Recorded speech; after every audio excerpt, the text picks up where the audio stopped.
APC, اس سے پہلے بھی 2 سال سے ہم اے پی سی ان کی دیکھ رہے ہیں، پر کھودا پہاڑ نکلا چوہا، وہ بھی پلاسٹک کا اور مرا ہوا، وہی ساری سچویشن ہوتی ہے. ان تلوں میں تیل نہیں ہے. اے پی سی کریں، اگلے 3 سال مزید اے پی سی کریں گے. ٹھیک ہے جی. مولوی فضل الرحمان صاحب کی دل کی بات پرسوں کے لب پہ آ گئی تھی. اس نے کہا کہ اے پی سی میں بیٹھ کے ہم طے کریں گے کہ اکیلا حلوہ حکومت کھائے گی سارے کا سارا کہ کوئی حصہ اپوزیشن کو بھی ملے گا. یہ ان کے دل کی بات ان کے لب پہ آئی ہے. اور یہی آل پاکستان لوٹ مار ایسوسی ایشن کے متعلق میں پچھلے 2 سال سے ایک محاورہ ہر روز بولتا ہوں کہ حلوائی کی دکان پہ نانا جی کی فاتحہ کے مزداق انہوں نے پاکستان کو لوٹا ہے اور ابھی اپنے منہ سے مان گئے ہیں. یہ کہتے ہیں کہ حلوہ ہے پاکستان کی اکانومی اور معیشت، اور وہ حلوہ کھانے کے لیے ذریعہ اقتدار ہے. اقتدار ان کے پاس ہے نہیں ہے. ان کے پیٹوں پہ مروڑ اٹھ رہے ہیں مولوی فضل الرحمان صاحب کو بھی اور باقیوں کو بھی. لیکن جناب اب حلوہ نہیں ہوگا، اب احتساب کا جلوہ ہوگا، اب نیب کا جلوہ ہوگا. اب چوہان صاحب یہ بتائیے مجھے کہ حمزہ شہباز شریف کو کرونا ہو گیا ہے. جب کرونا ختم ہو گیا تو حمزہ شہباز کو کرونا ہو گیا جیل میں، تو کیوں نہیں آپ ان کو اتفاق اسپتال میں علاج کے لیے جانے دے رہے؟ یار دنیا کا مجھے کوئی قانون بتائیں نا. آپ پاکستان کا مجھے کوئی آئین اور قانون کا نقطہ بتائیں کہ جو بھی قیدی بیمار ہوگا تو اس کے بعد وہ اپنے کسی بھی مرضی کے کسی بھی پرائیویٹ ہاسپٹل کے اندر جو ہے وہ شفٹ ہو سکتا ہے. یہ ان کی ذاتی خواہش ہے، یہ ان کی شریفانہ. یہ بھی تو قانون نہیں تھا نا کہ میاں نواز شریف کو باہر بھیج دیں؟ نہیں، وہ تو پھر عدالت نے فیصلہ کیا نا کہ ان کو باہر علاج کے لیے. قانون تو نہیں تھا، وہ تو ایک لمبی ڈبیٹ ہے. لیکن میں نے کل بھی ایک میسج میں یہ نے بتایا تھا کہ اگر پازیٹیو آ گیا ہے تو ان کو سرکاری ہسپتال میں وہ میڈیکل بورڈ کے جو پروفیسر عباس رضا صاحب کی قیادت میں بن چکا ہے، وہ جو طے کرے گا جس طریقے سے ان کے تایا جی کو نواز شریف صاحب کو بڑے عزت احترام سے جیل کے اندر، نیب کے اندر، ہسپتال کے اندر رکھا تھا. 2 ڈشیں چھوٹے گوشت کی، 3 ڈشیں میٹھی، اس کے علاوہ جب چاہا خلیفے کی خطائیاں منگوا لی، جب چاہا آپ نے جناب دہی بھلے منگوا لیے، جب چاہا آپ نے ہریسہ نہاری توا مچھی منگوا لی. ہر قسم کی فیسلٹی حمزہ شہباز کو دیں گے، لیکن آئین اور قانون کے اندر رہتے ہوئے سرکاری ہسپتال میں. چوہان صاحب، نواز شریف صاحب کا کیا بنے گا؟ ناقابل ضمانت وارنٹ گرفتاری جاری ہو چکے ہیں، 22 ستمبر کو پیش کرنے کا حکم جاری ہوا ہے. خان صاحب بھی یہ سمجھتے ہیں کہ نواز شریف صاحب خود واپس نہیں آئیں گے، تو پھر انہیں واپس لانے کی کیا تیاریاں کی جا رہی ہیں؟ نواز شریف صاحب کا کیا بنے گا؟ وہ کہتے ہیں نا اپنی تو جیسے تیسے کٹ جائے گی، آپ کا کیا ہوگا جناب علی؟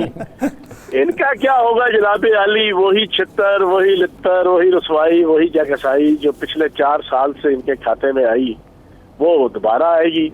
دیکھیں، ایک ٹیگ رہ گیا تھا اشتہاری کا، ماشاءاللہ ان کو ٹیگ مل گیا چور کا، ڈاکو کا، کفن چور کا.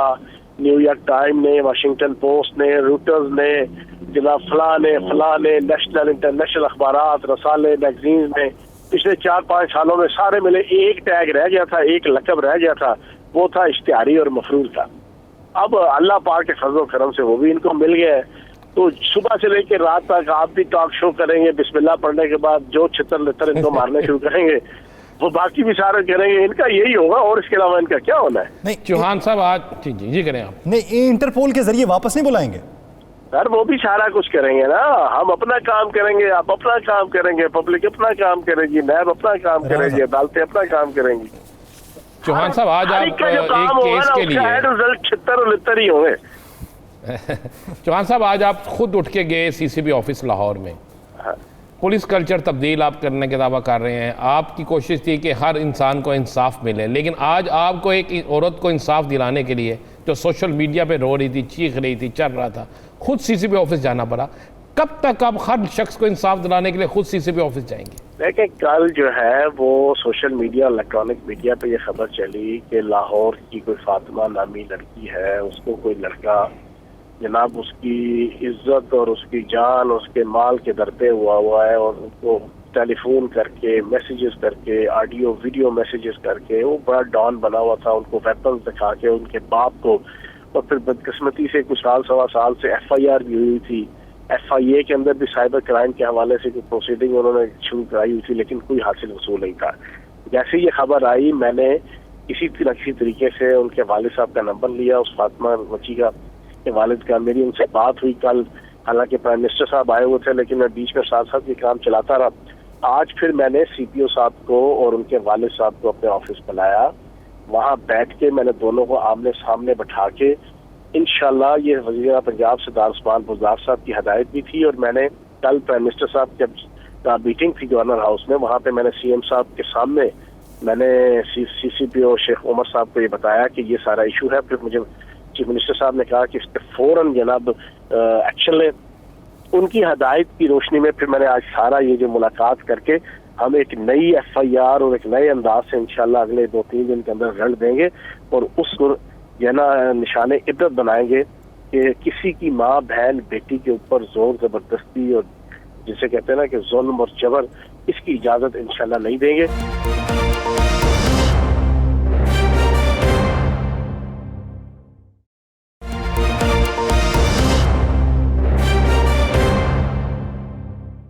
چوہان صاحب، خان صاحب کا بیچ میں ذکر کرتے ہیں. خان صاحب نے آج قومی اسمبلی کے فلور پہ یہ کہا ہے کہ اپوزیشن کے ساتھ میں مذاکرات کے لیے تیار ہوں سوائے کرپشن کے. تو کیا اپوزیشن، یعنی آپ کی نظر میں جو آل پارٹیز لوٹ مار کانفرنس ہے، وہ کرپشن کے علاوہ کسی اور ٹاپک پہ مذاکرات کے لیے تیار ہوگی؟ اس کا مطلب یہی ہونا کہ نہ ہی ہوئی نا. مطلب ہے کہ عمران خان صاحب نے نہ ہی کر دی نا کہ بھائی میں آپ کے ساتھ نہیں بیٹھ سکتا. صاف مطلب ہوا کہ نہیں. مطلب ان کا تو ایک ہی آپشن ہے. آج ایس اے ٹی ایف کے جناب بل کے موقع پہ دوسری دفعہ انہوں نے اپنے چہرے پہ جو کالک ملی ہے. پہلے انہوں نے قومی اسمبلی کے اندر مخالفت کی، ہار گئے. پھر انہوں نے سینٹ کے اندر ان کی بدقسمتی سے اس وقت اکثریت ہے، تو اس کا فائدہ اٹھاتے ہوئے ملک اور ریاست کی اور پاکستان کی عزت اور بقا اور سربلندی کے بجائے انہوں نے اپنے اپنے قائدین اور اپنے اپنے ابا جی ان کی سربلندی کو مقدم رکھا، کیونکہ ان کی کرپشن بچانی تھی. تو کرپشن ہی تو ساری کہانی ہے. میں تو اکثر کہتا ہوں نا کہ ان ساروں کا آل پاکستان لوٹ مار ایسوسیشن، ان کا جناب غم بھی ایک ہے اور ان کی کہانی بھی ایک ہے. ٹھیک ہے جی، کہانی کرپشن کی ہے اور غم جنا احتساب کا ہے. اب عمران خان صاحب نے کہا کہ کرپشن کے اوپر بات نہیں ہوگی تو اس کا مطلب نہ، ٹھیک ہے نا جی، ان کو تو جناب انکار کر دیا نا. تو چوہان صاحب، آج 20 اپوزیشن کے ارکان جو تھے وہ غیر حاضر تھے. سب کو پتا تھا مشترکہ اجلاس ہے، آپ کے لوگ موجود تھے. تو یہ جو 20 تھے یہ آپ کے ساتھ رابطوں میں تھے، کیا وجہ تھی؟ یہ بہت زیادہ محب وطن تھے. یہ محب وطن تھے. یہ محب نواز شریف نہیں تھے، یہ محب زرداری نہیں تھے، یہ محب پیپلز پارٹی نہیں تھے، یہ محب نون لیگ نہیں تھے، یہ محب پاکستان تھے. انہیں پتا تھا کہ ان کی قیادتوں نے بیڑا غرق کر کے پاکستان کو گرے لسٹ میں شامل کر دیا، اور گرے سے جناب بلیک لسٹ میں آیا تو پاکستان کے تو پلے کچھ نہیں رہنا تھا. پاکستان کس طرح انٹرنیشنل لیول پہ گلوبل ولیج کے اندر جو ہے نا وہ ان پابندیوں کے ساتھ سروائیو کر سکتا ہے؟ ہمارے پاس تیل تو نہیں ہے، ہمارے پاس جناب ایران کی طرح یا باقی ملکوں کی طرح جناب ہمارے پاس کوئی ایسا دولت مند ملک تو نہیں ہے. ہم ان کی کرتوتیں تھی نا، ان کی ایان علی تھی، ان کی تیفی بٹ تھے، ان کے جناب وہ سارے منی لانڈرنگ کرنے والے وہ طوطے اور طوطیاں تھیں کہ جنہوں نے انے واہ ہر ایک وزٹ کے اوپر 5-5 کروڑ ڈالر، 1-1 کروڑ ڈالر جناب یہ لے کے جاتے تھے. اور جانے والے کون تھے؟ صرف جناب 86 جناب وزٹ تو صرف ایان علی کے تھے. تو اسی آصف زرداری اور اسی نواز شریف کی کرتوتوں کی وجہ سے اور اس نون لیگ اور پیپلز پارٹی کی کرتوتوں کی وجہ سے ہم گرے لسٹ میں گئے نا. تو جب انہیں وہ محب وطن تھے، انہیں پتا تھا کہ انہوں نے ملک کو تو گرے لسٹ میں کر دیا، اب گرے لسٹ سے نکالنے کا وقت آیا تو یہ ہمارے اوپر پارٹی پالیٹکس اور پارٹی کی پابندیوں کے اوپر جناب یہ ہمیں لاتے ہیں. تو انہوں نے کہا نہیں، سب سے پہلے پاکستان، جیوے جیوے پاکستان، جگ جگ جیوے پاکستان، راج دلارا پاکستان، آنکھ کتارا پاکستان، اول و آخر پاکستان، ہم سب کو پیارا پاکستان. انہوں نے یہ نعرہ لگایا اور پاکستان کی خاطر انہوں نے جناب یہ سارا ایکٹ کیا. چوہان صاحب، اب آ جاتے ہیں ذرا موٹر وے والے کیس کی طرف. پہلے دن پریس کانفرنس ہوئی، آپ بھی اس میں موجود تھے. اس میں وقار الحسن کو ملزم قرار دے دیا گیا، ڈکلیئر کر دیا گیا اور اس کے اشتہار چھاپ دیا گیا. اب وہ بے گناہ نکل آیا. تو کیا پولیس نے حکومت کو غلط گائیڈ کیا تھا؟ کیا ایسا معاملہ ہوا تھا؟ یہ قوم جاننا چاہتی ہے. رانا صاحب، آپ ماشاءاللہ بڑے انویسٹیگیٹو جرنلسٹ ہیں. آپ کا کیا خیال ہے کہ ہم نے اس کو مجرم قرار دیا، ملزم قرار دیا؟ ہم نے ملزم قرار دیا تو اگلا جناب پیش ہوا. ہم نے اس کا نام جناب 25 لاکھ روپیہ اس کے اوپر لگایا تو جناب اس کے عزیزوں نے اور اس کے ارد گرد کے لوگوں نے اور محلے والوں نے اس کو راضی کر کے دیا. وہ ہنستا ہنستا تو نہیں آیا. اور جناب ہم نے اس کو ٹریس کیا، وہ 100% رابطے میں تھا. وہ پکڑا گیا تو جناب آگے شفقت پکڑا گیا، وہ پکڑا گیا تو مستری بالا پکڑا گیا، وہ پکڑا گیا تو عباس پکڑا گیا، وہ پکڑا گیا تو اب انشاءاللہ جناب آپ کا وہ عابد ملی بھی پکڑا جائے گا، وہ شیطان. تو یہ چیزوں کو اتنا لائٹ نہ لیں. دیکھیں آپ تو ماشاءاللہ آپ تو ساری چیزوں کو سمجھتے ہیں. ہر چیز کا تفتیش کا ایک طریقہ کار ہوتا ہے, ایک ٹیکٹس ہوتا ہے.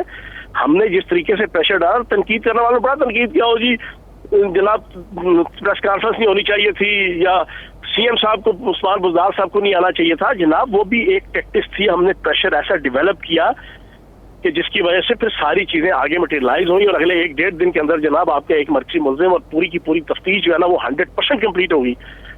اب تفتیش تو 100% کمپلیٹ ہے, سراغ مل چکا ہے ایک چیز کا. متاثرہ خاتون جو ہے وہ کافی ڈری سہمی سی تھی. یہ پچھلے کچھ دنوں میں جو اطلاعات آتی رہیں اس کے مطابق وہ بیان دینے پہ بھی راضی نہیں ہو رہی تھی. تو کیا اب تک کی کارروائی سے وہ کچھ حد تک مطمئن ہو چکی ہے؟ بھائی اس نے دونوں کو جناب پہچان لیا ہے, دونوں کو اس نے جناب شناخت جو فوٹو لے کے گئے ان کے پاس, وہ ساری چیزیں کلیئر ہو گئی ہے, D N A test clear ہو گئے ہیں, سائنٹیفکلی ہر چیز پروف ہو گئی ہے. اب بس اس بندے کو پکڑنا ہے, لگے ہوئے اس کے پیچھے, انشاءاللہ جلدی خوشخبری سنیں گے جنا. باقی تفتیش 100% کلیئر ہے, جو چیزیں سامنے آ گئی ہیں وہی ہیں, اب مجھے بار بار دہرانے کی ضرورت نہیں ہے. جی بالکل. چوہان صاحب مجھے یہ بتا دیں کہ آئندہ آنے والے دنوں میں یہ ان تمام معاملات کو روکنے کے لیے کیا اقدامات کیا جا رہے ہیں؟ جس طرح میں نے پہلے کہا, آج آپ سوشل میڈیا پہ دیکھ کر چلے گئے, آپ نے بڑی کوشش کی, کام ہو گیا ایک مظلوم عورت کا, لیکن روزانہ ہر شخص سوشل میڈیا پہ نہیں آ سکتا, اس کے لیے کیا کریں؟ دیکھو بات یہ ہے, اس پہ ساروں کی رسپانسبلٹی ہے. اس میں عدالتی سسٹم آپ کا بالکل تباہ و برباد ہے, آپ کا پولیس کا سسٹم تباہ و برباد ہے, آپ کا حکمرانی کا سسٹم تباہ و برباد ہے پچھلے 72 سالوں سے. اب یہی عابد ملی جو ہے نا وہ 2013 جون کے اندر جناب ریپ کرتا ہے, اور 6 مہینے بعد دسمبر 2013 میں باعزت بری ہو جاتا ہے. یہی محترم شہباز شریف صاحب کی حکومت تھی, انہی کی پولیس تھی, انہی کی پنجاب فرانزک سائنس ایجنسی, جس کا یہ بڑے ڈولے پھلا کے کریڈٹ لیتے ہیں. حالانکہ بنائی چودھری پرویز لائی صاحب نے 2007 میں, وہ آج میں نے کلیئر کر دیا ہے, لیکن یہ اپنا کریڈٹ لیتے ہیں. یہ موجود تھی اس وقت. مزیدار بات سنیں, جون 2013 میں عابد ملی ریپ کیس کے اندر پکڑا جاتا ہے, ایف آئی آر ہوتی ہے, اس کا ڈی این اے ٹیسٹ کے لیے جناب وہ سیمپل جاتا ہے. سیمپل کا رزلٹ آتا ہے مارچ 2014 میں, 10 مہینے بعد, اور اگلا جناب دسمبر 2013 میں رہا ہو چکا ہوتا ہے. وہی فرانزک ایجنسی ہے جس کو ہم نے 3 دن کے اندر جناب سارے کے سارے معاملات, ایک نہیں دو نہیں, کم از کم جناب 70-80 بندوں کا کر کے, اور پھر سارے مجرموں سارے کا سارا کھٹا کٹین گھیر دیا جانا. بات تو ہے نا, ڈفرینس تو ہے گورننس کا. تو اب آہستہ آہستہ انشاءاللہ چیزوں کو بہتر کریں گے. عدالتی سسٹم بھی امید کرتے ہیں کہ نظام بہتر ہو, امید کرتے ہیں پروسیکیوشن مضبوط ہو, انویسٹیگیشن مضبوط ہو, ہر شہری کو تحفظ ملے. شکریہ فیاض الحسن چوہان صاحب.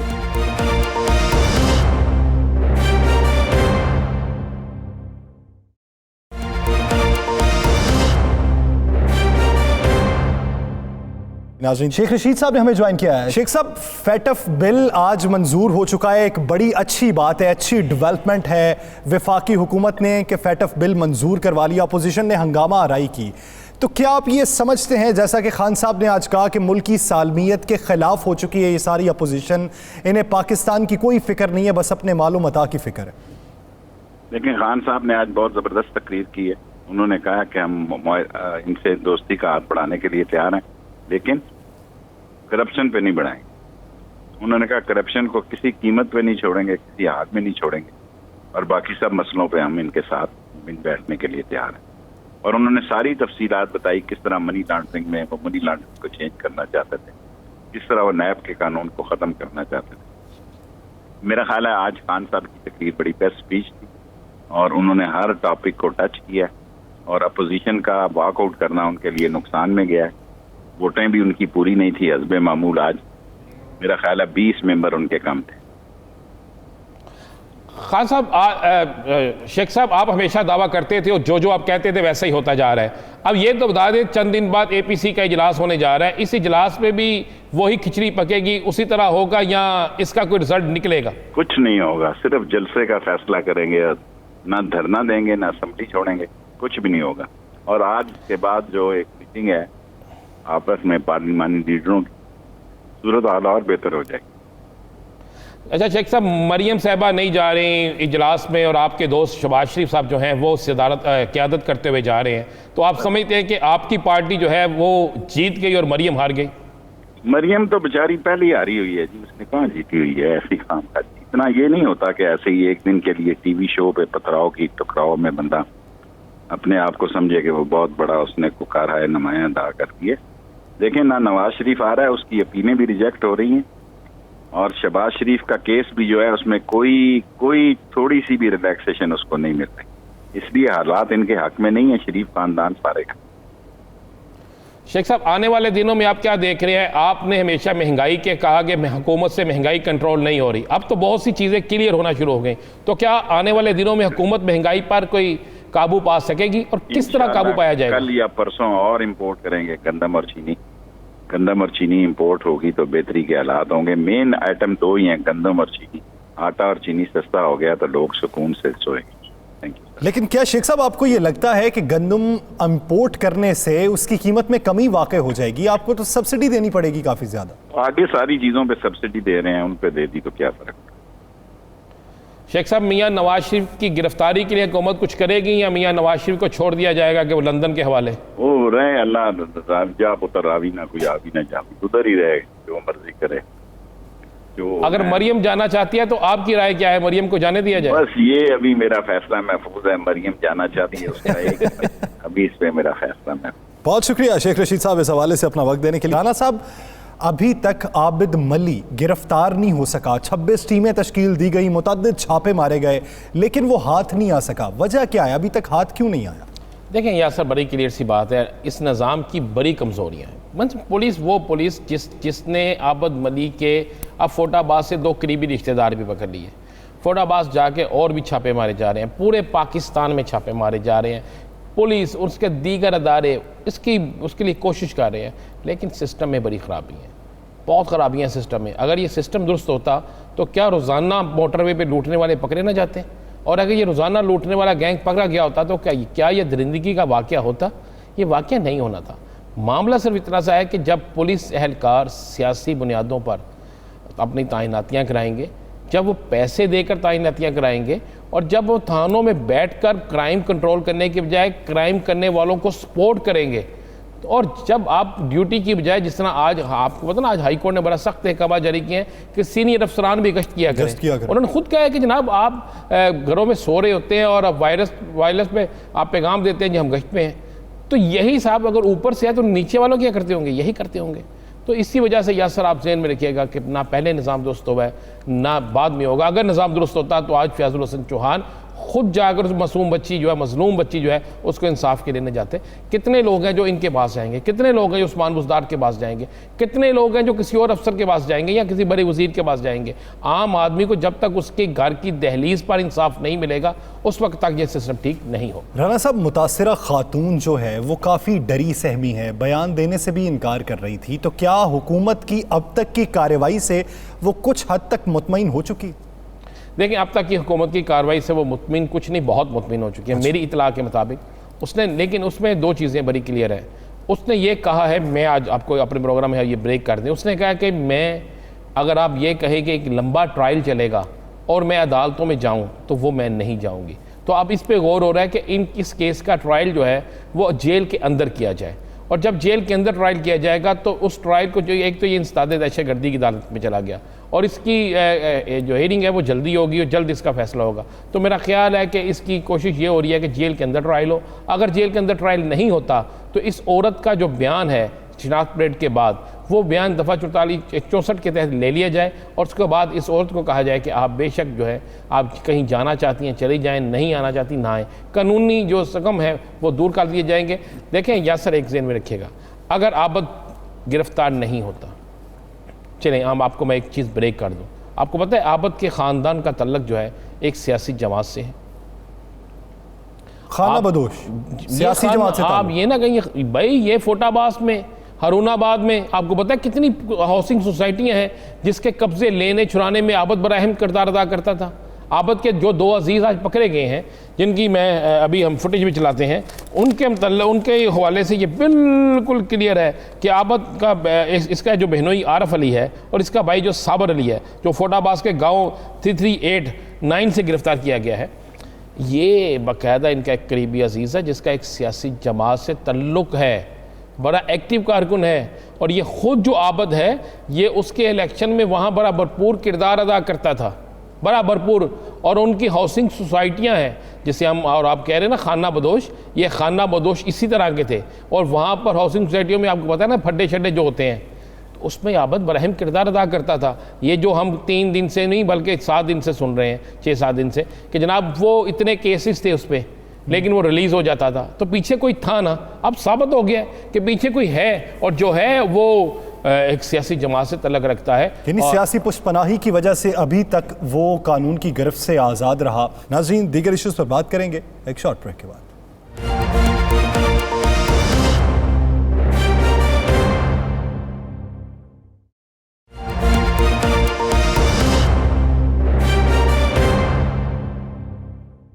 Welcome back. ناظرین، وزیر اعظم سے آج قومی کرکٹ ٹیم کے سابق اور موجودہ کپتانوں نے ملاقات کی اور ڈومیسٹک کرکٹ کے نئے ڈھانچے پر تبادلہ خیال کیا، جبکہ وزیر اعظم کی جانب سے کہا گیا کہ ماضی میں کرکٹ میں من پسند افراد کو جگہ دی گئی. اس کے علاوہ وزیر اعظم نے یہ بھی کہا کہ جتنا ٹیلنٹ پاکستان میں ہے دنیا میں کہیں نہیں ہے، اور میرا خواب ہے کہ آئندہ ورلڈ کپ میں پاکستان کا ٹیلنٹ نظر آئے. کیا وجہ ہے کہ پاکستان میں ٹیلنٹ کو موقع نہیں دیا جا رہا، اور کیا اسی وجہ سے پاکستانی کرکٹ متاثر ہو رہی ہے؟ اسی بارے میں بات کرنے کے لیے لیجنڈری کرکٹ بلے باز جاوید میاں-داد صاحب نے ہمیں جوائن کیا. جاوید میاں-داد صاحب، بہت شکریہ آپ کے وقت کا. میاں-داد صاحب، آج سے ڈومیسٹک کرکٹ کے لیے باقاعدہ طور پر کاوشیں شروع ہو چکی ہیں. آپ کیا سمجھتے ہیں کہ ڈپارٹمنٹل کرکٹ نہ ہونے سے نقصان کیا ہوگا، اور یہ ڈومیسٹک کرکٹ کی بحالی سے فائدہ کیا ہوگا؟ دیکھیں، یہ پہلی بات تو نفع اور نقصان جو ہے وہ صاف ظاہر ہے پہلے، کیونکہ ہم سے پہلے حنیف محمد، مشتاق محمد جب جو یہ لوگ کھیلتے تھے اس وقت جنگل میں نہ پیسہ تھا، نہ کھانے کو تھا، یا کچھ نہیں تھا. ٹھیک ہے نا. پاکستان میں سب سے بڑی پرابلم ہے پیسے کی، جاب کی پرابلم ہے. نو بڈی وانٹ ٹو پلے کرکٹ. کوئی پاکستان میں کھیلنے کے لیے تیار نہیں ہوگا اگر ہمیں کوئی جاب مل جائے، لوگوں کو ہے نا روزگار مل جائے، لوگوں کو اپنی. آپ بات کریں دنیا کی، اور دنیا میں ماں باپ جو ہے گورنمنٹ ہے، وہاں پر ہر آدمی اپنے پاس میں نہیں، وہاں ماں باپ گورنمنٹ کے لیے صرف نام کے ہیں. وہاں ہر چیز گورنمنٹ سنبھالتی ہے، ہر چیز. اگر ایک بچے کے پاس جاب نہیں ہے، کام نہیں ہے، اگر وہ کھا بھی نہیں رہا، رہ بھی نہیں رہا، وہ ساری چیز گورنمنٹ دیتی ہے. اور بھائی اس ملک میں تو یا تو بھیک مانگو یا تو بھی چوری کرو، اس طریقے سے آپ اپنا پیٹ بھر سکتے ہیں. تو ایسی جگہ میں عقل کی ضرورت ہوتی ہے. تو اس ملک میں قاضی صاحب جو تھے وہ کوئی ماشاءاللہ وہ آکسفورڈ کے وہ بھی پڑھے ہوئے تھے. انہوں نے یہ چیز چینج کی تھی کہ کیونکہ یار لوگوں کے پاس پرانے پلیئر ہمارے پاس تھے، دنیا میں نام ان کا تھا، ان کے پاس کھانے کو پیسہ نہیں تھا. تو اچھا بڑی بات یہ ہے کھیلنا میں نہیں ہے. اگر جاوید میاں-داد میں کھیلنا، اگر میں بینک سے کھیل رہا ہوں تو ایک جگہ اور خالی ہو گئی تو ڈومیسٹک لیول پہ کراچی سے کوئی اور لڑکا کھیل سکتا ہے. نمبر 2، اور 1-2 ٹورنامنٹ کھیلنا، اور وہ اس کے گھر سے 10 افراد اس سے پل رہے تھے، اسی لیے لوگوں نے بچوں کو پڑھایا. بس ہمارے ٹائم پہ لڑکوں نے بچوں کو پڑھایا. آج آپ کے پاس کھانے کو نہیں ہے، پڑھائی کا پیسہ نہیں ہے، تو کرکٹ میں تو لکیر کے فقیر ہی بنیں گے بیچارے. تو جب تک آپ انسینٹیو نہیں دیں گے، یہ عمران صاحب جو سوچتے ہیں یہ کاؤنٹی کرکٹ، اور کاؤنٹی کرکٹ ہم کھیلتے تھے، ہم پیسہ لے کے کھیلتے تھے. وہاں تو ہر آدمی وہ گورنمنٹ سنبھالتی ہے، وہاں پہ سونے پہ سہاگا ہے. اسی لیے وہاں کے انگلینڈ، آسٹریلیا، وہاں کے لوگ اپنی کرکٹ جلدی چھوڑتے ہیں، کیونکہ ان کی لائف ہائٹ ہو رہی ہوتی ہے. ان کو پرابلم ہو رہی ہوتی ہے کہ they can enjoy the life, جس کی وجہ سے وہاں پر جو ہے ڈفرینٹ ہے. ہمیں اپنے ملک کو، یہاں کی ملک کے لوگوں کو ہر چیز دیکھتے ہوئے ہر چیز چلائیں گے تو آپ سکسیسفل رہیں گے.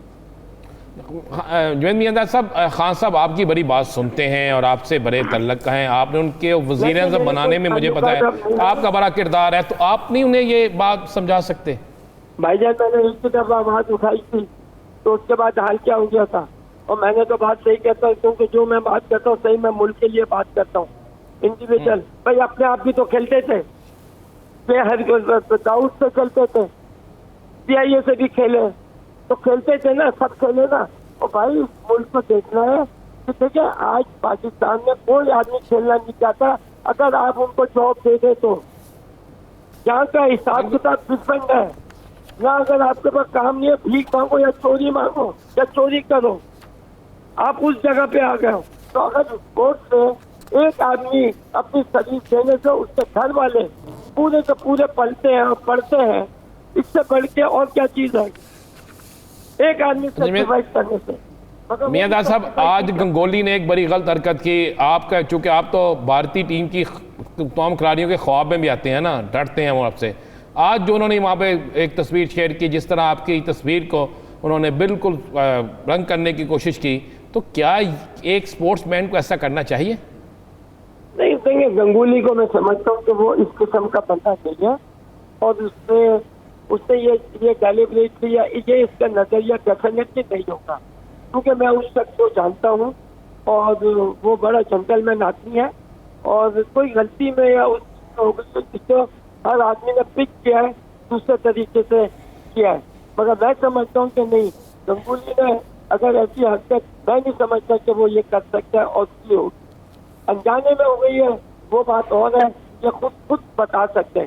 مگر مجھے پتا ہے کہ گنگولی اور یہ پرانے پلیئر مجھ کو کتنا مانتے تھے، یعنی کہ they use to call like نا، اللہ معاف کرے اللہ معاف کرے، سے بولتے تھے آپ تو گرو ہیں، آپ تو گرو ہیں. جب یہ 200 کر رہے تھے، یہ میرے گھر پہ سب ٹیم آئی تھی کھانے، اور میں نے کہا مجھ سے پوچھ رہے کہ جائے بھائی آپ بتائیں. میں کہ یار 200 رن تم کر رہا ہوں، میں اس وقت کوچ کا پاکستان کی، اور بات نہیں، آپ تو گرو ہے نا، آپ تو گرو ہے نا. تو ان کا یہ چیزیں تو ہیں کہ کرکٹ کو اور اس طریقے سے لوگوں کی رسپیکٹ ہے. ہماری لڑائی جو ہے، کیونکہ ان کی جو پرائم منسٹر ہے انہوں نے جو حساب کتاب کیا ہوا ہے نا، وہ غلط کیا ہوا ہے، جس کی وجہ سے میں بھی بولتا ہوں ناٹ فار پبلک، تو جو لوگ وہاں پر کر رہے ہیں جس طریقے سے مسلمانوں کے ساتھ، وہ مجھے ٹالریٹ نہیں ہوتا، اور ایسا ہونا نہیں چاہیے. کیونکہ ہمارے یہاں پر بھی آپ لوگ ہندو بھی رہتے ہیں، کرسچن بھی رہتے ہیں، ہر طرف رہتے ہیں، مگر پیار محبت سے رہتے ہیں. کوئی بھی آدمی جہاں رہ رہا ہے وہ وہاں کا باشندہ ہوتا ہے، اس کو سنبھالنا گورنمنٹ کا اپنا فرض ہوتا ہے. جوید صاحب، یہ بتائیے کہ اگر اب دوبارہ موقع ملے اور یہ فیصلہ ہو کہ جوید میاں داد اگر اسی طرح آخری 2 بالز پہ چھکا مار دے تو ہم کشمیر جو ہے اس سے چھوڑنے کے لیے تیار ہوں گے، اگر یہ بھارت کہے تو جوید میاں داد اس کے لیے تیار ہوگا؟ بالکل تیار ہوں، اینی ٹائم تیار ہوں. دیکھیں، لڑائی جذبے سے لڑی جاتی ہے. جذبہ جو ہوتا ہے نا، جذبہ آپ کا ہمیشہ اوپر لے کے جاتا ہے. تو اگر جب میں کرکٹ بھی کھیلتا تھا، میں لگن اور جذبہ تھا، مجھے کوئی یہ پیسے کی یا ان چیزوں کی اللہ کا شکر ہے کبھی فکر نہیں ہوئی. آج اس کو کود جاتا تھا اور ہر چیز کو امپاسبل کو پاسبل کرنے کی کوشش کرتا تھا. انسان کو جو بھی مجھ سے سن رہا ہے، دیکھیں جو آپ کر رہے ہمیشہ اس سے اوپر جائیں، پھر اس سے اوپر جائیں، پھر اس سے اوپر جائیں. ہر جگہ پر ہے نا اونچائی جو ہے بہت لمبی ہوتی ہے. یہ نہیں ہے کہ اپنا آپ لوگ گیو اپ کر دیں کہ آج آپ یہاں کام کر رہے ہیں تھوڑا سا ہو گیا ختم ہو جاتا ہے، go for more, go for مور. تو آپ کے اندر بھوک ہونی چاہیے. اسپورٹس مین کو ہمیشہ بھوک رکھنی چاہیے، اسی لیے پولیٹیشین کو بھی اپنی بھوک رکھنی چاہیے کہ ہم نے اپنے لوگوں کے لیے کس طریقے سے کرنا ہے، کس طریقے سے ان کو نکالنا ہے، کس پریشانی سے نکالنا ہے. اور رنگ میں میاں داد صاحب، بہت سے لوگ یہ رائے رکھتے ہیں کہ اگر آپ کو پالیسیز پہ اعتراض ہے، آپ تنقید کرتے ہیں، تو آپ خود سیاست میں کیوں نہیں آ جاتے؟ میں آ جاؤں گا، کوئی پتہ نہیں ہے، کیونکہ سیاست کسی کی جاگیر تو نہیں ہے. سیاست میں آنا کون سی ضروری بات ہے جی؟ یہ خود بلاتے رہے، عمران خان خود پہلے بولتے رہے کہ بس آ جاؤ. میں کتنے لوگ اس وقت بولتے تھے آ جاؤ، میں نے کہا نہیں، میں نہیں سمجھتا. ٹائم آتا ہے، ٹائم اگر آئے گا تو اگر ملک کو میری ضرورت ہے. ابھی تک سیاست میں نہ آنے کا فیصلہ کیوں نہیں کیا آپ؟ دیکھیں، میں جب تک میں بلیو کرتا ہوں کہ دیکھیں اگر ملک کو میری ضرورت ہے اور میں ملک کے کام آ سکتا ہوں، وہ کام میں ضرور کروں گا. آہستہ آہستہ ہماری پالیٹکس کی جو ہے وہ بہتری کی طرف اب جانا شروع ہو گئی ہے. آپ نے دیکھا کہ اب جتنے بھی ہے نا، پہلے میں اور آج میں بڑا فرق ہے. آج کے اب ٹاک شوز میں سنتا رہتا ہوں، دیکھتا رہتا ہوں، مجھے پتہ ہے کہ اب ہر آدمی کتنا سمجھداری سے بات کر رہا ہے، کس طریقے سے برا وقت تھا وہ نکل گیا. اب اچھے وقت آنے کا یہ نہیں کہ یہی گورنمنٹ لے کے آئے گی، یہ گورنمنٹ کی نہیں ہے، یہ عوام کے اوپر ہے.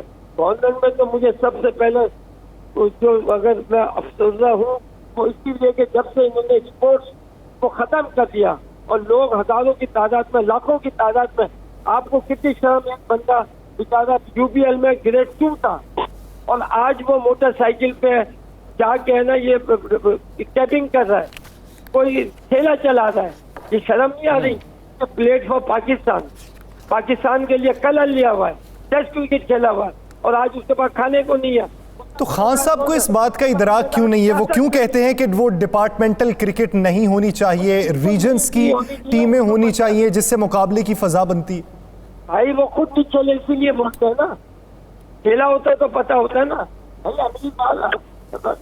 لوگ ہیں جن کے پاس نہیں ہے ان سے جا کے پوچھیں، میجورٹی سے پوچھیں. میجورٹی آج میجورٹی میں آئیں گے، آپ کوئی آدمی بھی کہے گا کہ نہیں ہونا چاہیے. آپ میرے جو بٹھائیں، میں آپ کو کنوینس کرتا ہوں. بھائی اسپانسر ہوتا ہے نا، تو ہمارے ملک میں کتنا کا اسپانسر نہیں ہے. یا آپ کو 11 لڑکے 15 لڑکے اسپانسر کر دیں ان کو اتنا کچھ مل جاتا ہے وہ تصور بھی نہیں کر سکتے. مگر 15 آدمیوں کی وجہ سے 15 خاندان تو پل رہے تھے. اچھا جوید میاں داد صاحب یہ سمجھائیں، یہ تھوڑا سا بتا دیں کہ کرکٹ سے جوا کس طرح ختم ہوگا؟ انسان کو اپنے آپ کو ٹھیک کرنا پڑے گا اور اللہ کی راہ کرنی پڑے گی. اللہ کی رسی پکڑو گے جب سے یہ ساری چیزیں ختم ہوں گی اور دور ہو سکے. اگر جس شخص نے چوری کرنی ہے تو اس کو کسی کا اچھا بھی نہیں روک سکتا، وہ کسی بھی. مگر کیا فائدہ، نام بدنام ہے. میں تو صرف جو بھی غلط کام کرتے ہیں ان کو یہ کہوں گا غلط کا رزلٹ غلط ہی ہے. یہ میری زندگی یہاں پر بھی اور آخرت میں آگے جا کے اللہ کے گھر بھی غلط ہے. یہ چیزیں صحیح نہیں ہو سکتی. تو اللہ کو فالو کرنا چاہیے. جو رب نے چیزیں بتائی ہیں ہمیں اس سے پرہیز کرنا چاہیے. جس طریقے سے چیزیں بتائی ہیں ہمیں اس پہ عمل کرنا چاہیے. آپ دیکھو پھر پاکستان کہاں جاتا ہے اور پھر آپ کہاں گئے. میاں داد صاحب، عمران خان صاحب نے خصوصاً کرکٹ کے حوالے سے یہ کہا کہ کچھ لوگ اپنے مفادات کی وجہ سے اس نظام کو بہتر نہیں ہونے دیتے تھے. تو کیا سمجھتے ہیں کہ اس موجودہ دور میں وہ مفادات والے لوگ ابھی بھی موجود ہیں یا وہ گزر چکے ہیں؟ نہیں جی، کوئی مفادات اس وقت کوئی نہیں تھے. بینکوں کی ٹیمیں بنی ہوتی تھی. بینک جو تھا یا جتنے بھی ڈپارٹمنٹ تھے وہ سالڈ پلیئر لیتے تھے. ٹھیک ہے نا. اگر آج اپنی کمپنی بنائیں گے اور کمپنی میں آج آنے کے لیے لوگوں کو کمپنی میں کیوں لے لیتے؟ تو کوالیفائڈ ہوتے ہیں وہی آتے ہیں. تو جتنے کوالیفائڈ کرکٹر تھے ون آف دا بیسٹ جو تھے وہ کھیل رہے تھے. تو آپ کا پاکستان کو پرابلم نہیں ہو. ورلڈ کپ کون سا سائن؟ اگر ہماری کرکٹ خراب تھی ورلڈ کپ ہم یعنی ڈپارٹمنٹل کرکٹ ہونی چاہیے. اس سے بہت سے لوگوں کے چلتے ہیں، ٹیلنٹ بھی سامنے آتا ہے، ٹیلنٹ بھی چھپ کے نہیں رہتا. تو پھر اس پہ اعتراض کیا ہے؟ آپ نے بہت سے لوگوں کا روزگار بند کر دیا. بہت شکریہ جاوید میاں داد اس حوالے سے اپنا وقت دینے کے لیے. ناظرین، دی لاسٹ آور سے مجھے اور رانا عظیم صاحب کو دیجیے اجازت. اللہ نگہبان.